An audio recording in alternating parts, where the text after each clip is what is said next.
Buenas tardes, días y noches, muchachos. Vamos a comenzar con esta grabación. Yo creí que ya la había subido a YouTube, aclaro. Por eso que una de las compañeras de ustedes, Rocío, si mal no me equivoco, que me dijo que no, entonces ahora lo estoy volviendo a grabar para subirlo. Respecto, aclaro, hay dos clases que no están subidas del profesor Salinas, que esa es el que le mandé, creo, si no me equivoco, el link, el cual son clases que si ustedes pueden convertir a video, me avisan y las subimos a YouTube, así después las pueden ver las veces que quieran. Y bueno, son esas únicas dos clases. Después todas las otras clases ya están grabadas y se van a subir. Hay una de Natalia nomás que la tienen ahí en Classroom. Vamos a comenzar compartiendo la pantalla, toda la pantalla y compartir. Bien. Como le dije, hoy lo que vamos a ver es ficha kinésica. Y comenzamos con ficha kinésica. Esta es la primera parte. Bien. Cuando hablamos, ¿qué es la ficha kinésica? Bueno, es un método que obviamente vamos a poseer nosotros, los terapeutas físicos, para indagar, inspeccionar, certificar el diagnóstico médico. Fíjense, eso que es muy importante, yo se los aclaré en la clase. Certificar un diagnóstico médico. Y acá viene la pregunta, ¿cuál es mi necesidad que yo tengo que certificar un diagnóstico médico? Bueno, más allá que hay un error humano que está común, que nos pueden pasar a nosotros, decir que un diagnóstico sea, no sea el correcto, que es en el menor de los casos, sino también porque hay diagnósticos muy generales. Por ejemplo, dolor de hombro, una, eh, se me ha ido ahora, pero dolor en la columna cervical, cervicalgia. Entonces es un diagnóstico muy general cuando hablamos de cervicalgia, porque hay muchísimas causas, el cuales nosotros nos van a dar protocolos de tratamientos diferentes, por el cual yo tengo que certificar ese diagnóstico, o mejor dicho, tengo que volver a diagnosticar por una forma de decir. Es decir, tengo ese diagnóstico, obviamente la alteración está en las cervicales, o a veces incluso no puede estar en las cervicales, pero el dolor sí. Entonces yo tengo que ver dentro de todas esas causas, hacer maniobras semiológicas, que por ejemplo ya han visto algunas con la profe Natalia. Entonces, ¿cuál es de toda la variante, de todo el abanico de posibilidades que tengo de causas, cuál es justamente la que me está causando este dolor? Y de ahí yo voy a programar mi protocolo de tratamiento. Por eso es que justamente es importante esto, el tener nuestra ficha kinésica. Cabe aclarar que no todos los kinesiólogos la hacen, son muy pocos los que hacen realmente ficha kinésica. Y les voy adelantando, la ficha kinésica cambia de paciente en paciente, la ficha kinésica cambia según nosotros en qué nos especialicemos o los casos que atendamos. Por ejemplo, un paciente neurológico que viene con una afección en el sistema nervioso, mi ficha kinésica va a ser muy diferente. Yo voy a evaluar cosas específicas que generalmente solamente, por ejemplo, los reflejos, que se hace propio de un paciente con una patología neurológica. Ahora, si ya es un caso de traumatología y ortopedia, ya va a cambiar mi ficha. Entonces, no crean que es una ficha estática. Esta ficha es muy dinámica, que va cambiando si es respiratorio. Ahora, por ejemplo, con el COVID-19, la ficha kinésica sería totalmente una ficha kinésica de un paciente respiratorio. Entonces, todo eso para que lo tengan en cuenta. Bueno, y sigamos, para así poder llegar a un diagnóstico de la incapacidad. Más llegar al diagnóstico, el diagnóstico ya lo tenemos, como dije, para llegar bien específico a la causa del problema. Bien, también sirve como documento legal, igual que la historia clínica, y sirve para verificar si se está haciendo el protocolo kinésico. O sea, nosotros en la ficha kinésica vamos a evaluar a mi paciente, van a ver que tiene, bueno, ya lo saben, pero tiene diferentes puntos. Como les aclaro, según la afección del paciente hay puntos que voy a indagar más y otros puntos menos. Y de ahí, una vez que yo ya hago, que ya sé dónde estoy parado con mi paciente, el punto de origen, yo voy a iniciar un protocolo de tratamiento. Entonces voy a decir, bueno, en la primera semana estoy buscando esto, yo quiero lograr esto con mi paciente. En la segunda semana, como le digo, esto depende de paciente en paciente. Un paciente neurológico, a veces el protocolo de tratamiento puede durar lo que quiero lograr una cosa en los primeros 2 meses. Es una posibilidad. Con un paciente, un esguince, algo traumatológico, en la primera semana ya voy a querer lograr bastantes cosas, ¿no?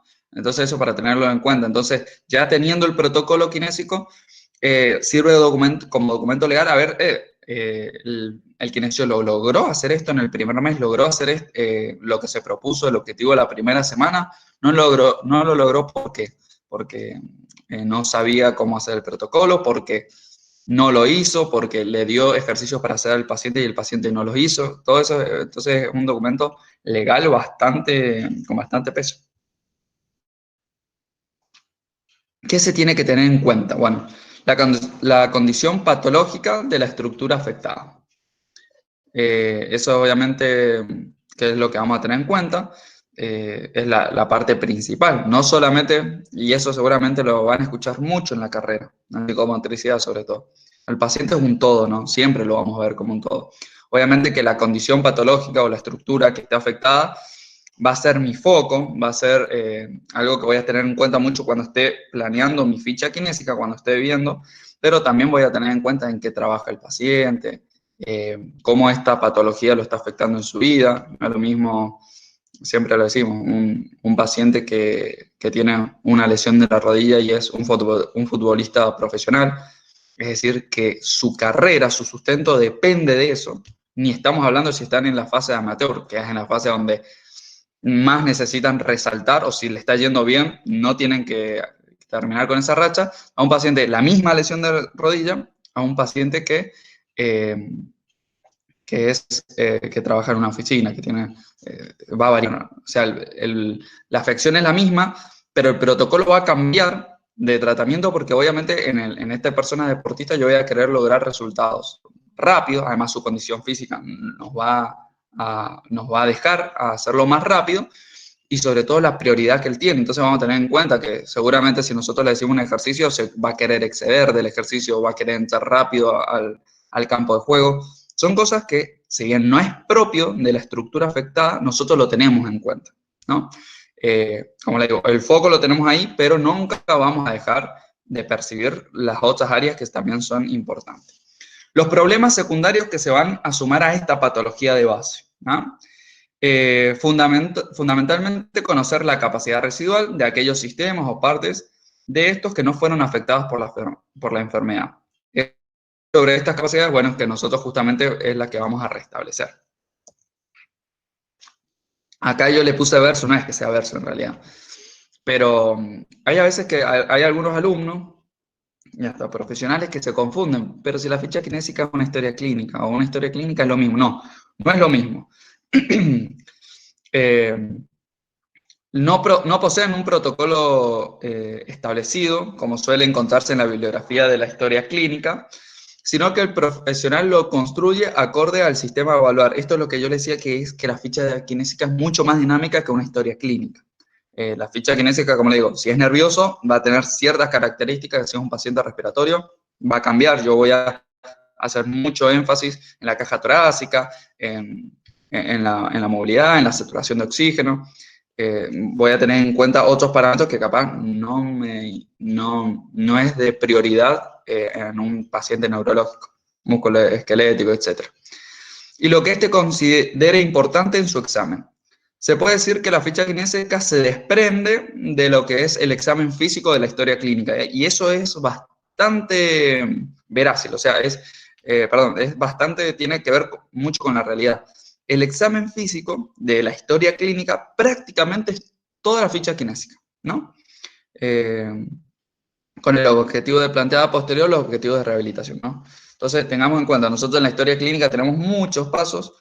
Una de esas partes de la historia clínica es el examen físico. Bueno, la ficha kinésica está 100% que ver con este examen físico. ¿Cuál va a ser el orden? La ficha kinésica tiene un orden, si bien es dinámica, puede ir cambiando, pero hay un orden especial, ¿no? No es que yo primero le voy a ir a tomar, por ejemplo, algún síntoma o síntoma y después le voy a preguntar cómo te llamas. No, tiene un orden hasta lógico, por lógica va a tener ese orden. Este orden está por un directivo internacional, al igual que la historia clínica. Sin embargo, por más que haya pasos que respetar, hay pasos que se hacen simultáneamente. Eso tiene que ver, por ejemplo, hay un orden porque institucionalmente se tiene que colocar un orden, primero tenemos que hacer esto, pero hay pasos como lo dice ahí, que casi lo hacemos a la vez. Por ejemplo, el observar cómo entra, siempre es el famoso paso cero, si renguea, si está afligido, si entra normalmente. Eso ya es el paso cero, preguntarle el nombre, bueno, todo lo que es la parte del interrogatorio.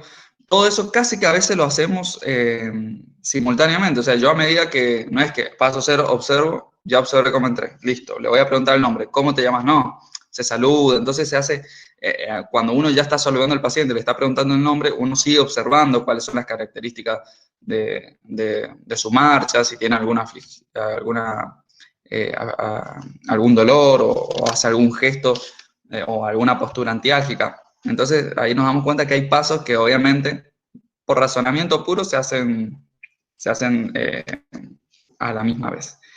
Bien, por un tema que YouTube no me deja subir videos de mucho tiempo, vamos a cortar acá la primera entrega y seguimos ahora en la segunda parte. ¿Ah? Así que nos vemos en un ratito.